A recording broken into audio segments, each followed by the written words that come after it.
Hello बच्चों, let's read the question. So the question here has two statements, assertion and the reason statement.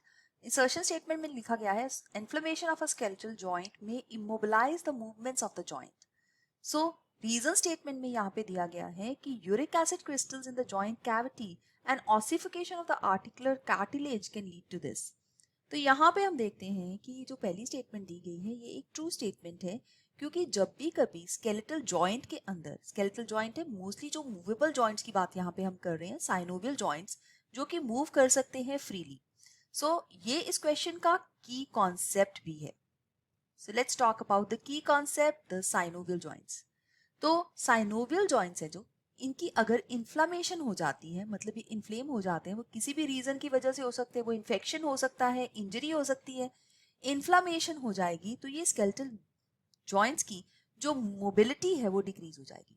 सो ये इतने mobile नहीं रहेंगे, हालांकि ये फ्रीली मोबाइल होते हैं, लेकिन मोबिलिटी जो है वो डिक्रीज होनी शुरू हो जाती है इन्फ्लामेशन की वजह से, क्योंकि इन्फ्लामेशन से वहां पे रेडनेस, पेन, स्वेलिंग और एक्यूमुलेशन ऑफ पस भी हो सकता है अगर वो इन्फेक्शन की वजह से है.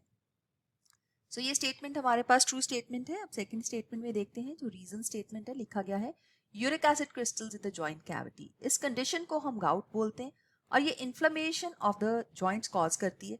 और सेकंड जो है ossification of the articular cartilage can lead to this. ये बिल्कुल सही यहाँ पे स्टेटमेंट दी गई है, ये भी ट्रू स्टेटमेंट है. अगर किसी वजह से हमारे आर्टिकुलर कार्टिलेजेस जो हैं वो ऑसिफिकेशन हो जाती है, उनकी हार्डनिंग हो जाती है, तब भी ये हो सकता है. तो ये जो असर्शन और रीजन दोनों स्टेटमेंट्स करेक्ट हैं. और यहाँ पे ये जो रीजन स्टेटमेंट दिया गया है ये बिल्कुल करेक्ट रीजन दिया गया है इस इन्फ्लेमेशन के रीजन का, जो यहाँ पे स्केलेटल जॉइंट के अंदर हो सकती है, जिसकी वजह से जॉइंट्स इमोबाइल हो सकते हैं. तो यहाँ पे हम मार्क कर सकते हैं A part, that is the A option is the right answer for this question. बाकी ऑप्शंस को हम यहाँ पे रॉन्ग मार्क कर सकते हैं. Let's mark option A as the correct answer for this question. So I hope you have understood it well. All the best. Thank you.